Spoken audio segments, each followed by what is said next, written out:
Olá pessoal, e aí, como é que vocês estão? Tudo bem? Então, na aula de hoje nós vamos estudar um conteúdo do livro de vocês, intitulado Relógio Solar. Ele estará disponível a partir da página 55 do livro de vocês. Como de costume, em cada novo capítulo do livro de vocês, Sofia sempre vem contar uma nova historinha sobre o capítulo que iremos estudar, não é mesmo? Dessa vez não é diferente. Sofia veio falar conosco sobre o relógio solar. Vamos acompanhar a historinha? Os homens, ao longo dos séculos, sentiram a necessidade de medir o tempo para se organizar socialmente.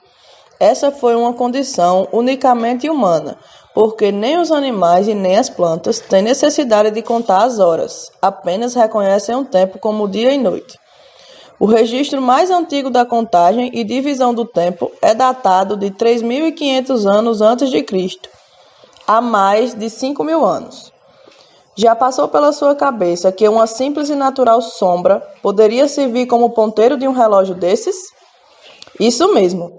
O histórico relógio solar tem seus ponteiros formados por sombras sobre uma superfície, que pode ser na areia, no jardim, sobre pedrinhas e etc., desde que essa superfície seja plana. Na verdade, o relógio solar é um método de medição do tempo, o qual observa a sucessão das horas por meio da visualização de como a luz solar incide na Terra mediante diferentes posições. No entanto, o relógio solar pode complicar um pouco, aumentando o seu grau de dificuldade na leitura quando o seu tipo é inclinado. Para facilitar a vida humana, com a programação do trabalho, das atividades, dos compromissos, entre outros, o ser humano tem se organizado melhor com a utilização dos relógios. Ele produz mais, vive melhor e estabelece regras de convivência social a partir das horas que contam ao dividir o tempo. Aliás, ao contrário do que se possa imaginar, nos dias atuais, apesar de os relógios serem ultramodernos, o relógio solar é uma tecnologia antiga ainda muito utilizada em áreas abertas, pela prática de excursões e expedições nas selvas, florestas, praias e em outros locais. Escoteiros e atletas de esportes naturais também utilizam o relógio solar com frequência, como sendo uma prática simples e eficaz para organizarem as suas atividades. E aí, gostaram da historinha? Como nós podemos perceber com a historinha de Sofia, o relógio solar é muito antigo. Na historinha, Sofia também nos conta que a necessidade de medir o tempo partiu do homem. Os animais e as plantas, eles conseguem ainda ter a diferença ali entre dia e noite, mas eles não têm essa necessidade.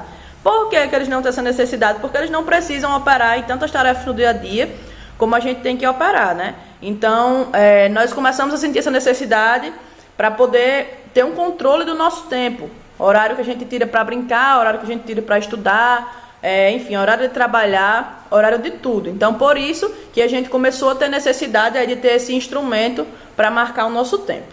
E aí, ela fala para vocês sobre o funcionamento do relógio solar, que funciona de uma forma onde o Sol, ele faz uma sombra sobre um determinado objeto e a partir daí a gente consegue ter controle das horas. Sofia também comenta com a gente sobre a importância dessa superfície ser plana, para que não dê nenhuma alteração aí no horário correto. Só a nível de curiosidade, pessoal, na Grécia Antiga eles usavam um monumento, bem parecido com a estátua, que eu vou colocar aí na sequência na tela de vocês, chamado de obelisco. À medida que o sol ia se movendo, a sombra ia movendo de lugar e eles conseguiam marcar as horas. Nós também na aula de hoje iremos criar o nosso próprio relógio solar. Na página 59, o livro também vai trazer para vocês a questão da montagem do robozinho que a gente faria em sala de aula, para simular aí o nosso relógio solar. Mas como nós estamos cada um em suas casas, nós só iremos realizar essa montagem quando voltarmos para a sala de aula. Isso não impede que a gente veja como ficaria o projeto. E ele está sendo mostrado exatamente nessa imagem que está aparecendo agora em sua tela. Nas páginas 60, 61, 62 e 63, nós temos algumas atividades para serem resolvidas. A página 60 diz o seguinte: Sofia acordou cedo para observar o nascer do sol. No entanto, ela não está conseguindo lembrar em qual ponto cardeal nossa estrela aparece todos os dias. Vamos ajudar Sofia escrevendo nos espaços indicados abaixo e na posição correta os 4 pontos cardeais. Então, pessoal, o que é que nós temos aqui que realizar nessa atividade? Vocês provavelmente vão pedir a ajuda dos papais, para poder responder, mas vamos lembrar que os pontos cardeais são 4, norte, sul, leste e oeste. e que o Sol, ele sempre nasce no leste. Então é uma dica aí que eu tô dando para vocês resolverem essa atividade.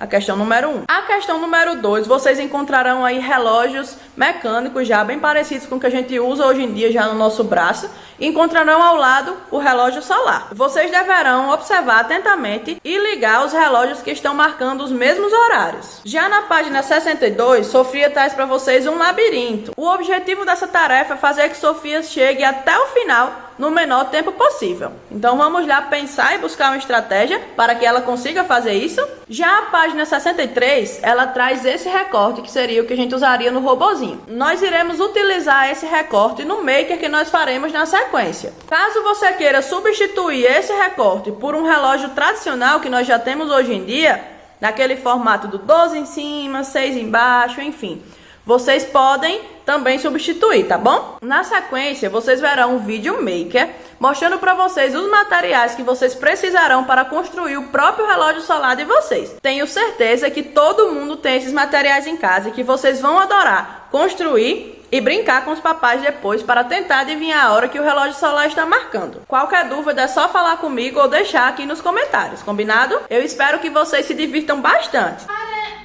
Esse projeto nós vamos precisar de uma tesoura sem ponta, de um balde de churrasco, de uma tampa e um estilete. Só que esse estilete precisa dos pais, tá? Dos responsáveis de vocês, para estar por perto e fazer esse momento. Primeiro vou recortar o relógio. Prontinho, cortei o relógio.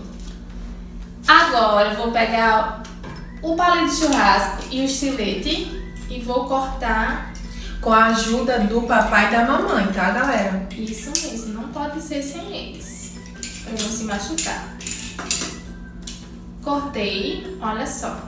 Agora eu vou fazer um furo na tampa, por isso que os papais e as mamães têm que fazer esse momento.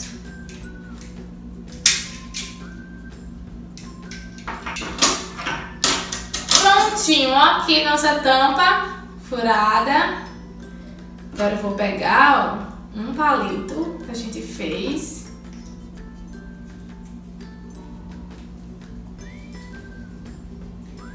Tcharam! Tá pronta a nossa base. Mas, professora, o que a gente vai fazer agora? Agora, quem tem lanterna em casa, ou pode ser uma lanterna do celular, vai fazer esse momento aqui. Olha só como ficou. Antigamente, esse palito de churrasco era o quê? Era o que eu falei? Um obelisco, que é um monumento feito de pedra. Só que esse nosso é maker, então é um palito de churrasco. Vocês viram, ó, que quando... Imagine que a lanterna é o quê? O sol. Quando o sol vai mudando de posição, a sombra, através do obelisco, também vai mudando de posição. Então, o que é que vai acontecer? Os pais de vocês, os responsáveis, vão falar assim: Mateus, leve a sombra até o número 12, que é o número que você almoça, que é a hora que você almoça. Aí Mateus vai lá e leva até o número 12. Mateus, leve a sombra até o número 7, que é a hora que você acorda. Aí Mateus vai levando até o número 7. Tá certo? E aí, criançada, gostaram? Tia Raquel adorou e eu espero que vocês também tenham se divertido bastante, tá bom? Até a próxima aula. Um beijo. Quero receber as fotos das atividades, hein?